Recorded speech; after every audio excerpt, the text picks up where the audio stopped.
Hi everyone and welcome back to my channel. Today I'm sharing with you one of the easiest meals you can make, one pot pasta. It's easy, delicious and quick, so let me share with you the recipe. The idea of this dish is you put all the ingredients into one pot. Cook it, then you're done. It couldn't be simpler. Start by placing the spaghetti in the middle of a large pan. Make sure it sits flat so it will be covered by the water. If it doesn't, just snap it in half. I recommend using spaghetti with this dish as it cooks faster than most other types of pasta, but if you really wanted to use a different type, you could. Next, I'm thinly slicing up half of a yellow onion and adding it to the pan with the pasta. You don't need to arrange it as nicely as I am, it's all going to be mixed together anyway. If you would like the full recipe for this one pot pasta, it will be listed in the information box as well as a printable version on my website. Just click the link on the screen. I'm using a bunch of different coloured cherry tomatoes to add flavour as well as pops of colour. They don't need to be cherry tomatoes, you can use whatever tomatoes you have on hand. That's the great thing about this dish is I'm giving you a base and you can add and take out whatever you would like to make it your own. I find that's how you create your favourite meals.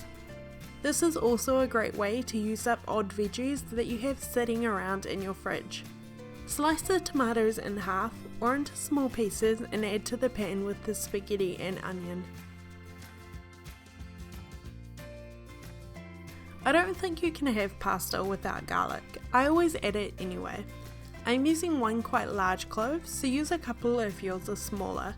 Use your knife to crush the garlic. This allows the skin to basically fall off. Finally chop the garlic with a large knife and add to the pan.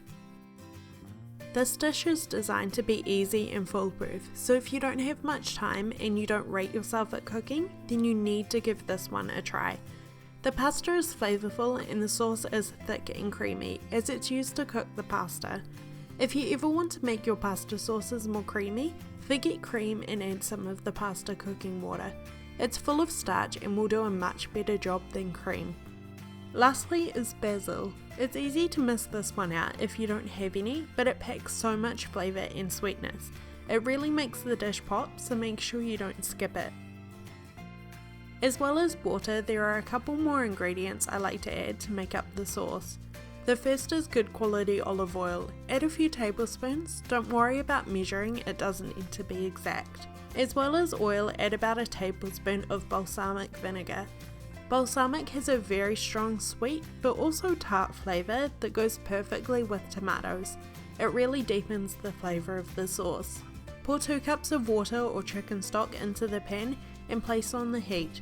Don't forget to season with a generous pinch of salt and pepper. Heat the pasta over medium heat, giving it a quick toss. Keep an eye on it for the first few minutes or so until the spaghetti has begun to soften. Use tongs to toss occasionally to stop the pasta sticking. Cook for about 10 to 15 minutes over a low simmer until the sauce thickens and the spaghetti is completely cooked. Finish off with some parmesan cheese and a few extra basil leaves and it's ready to serve. This dish couldn't be easier. It's quick and delicious, creamy and satisfying, so make sure to give it a try. Thank you for watching, I hope you enjoyed this recipe and I'll see you in my next video. Bye!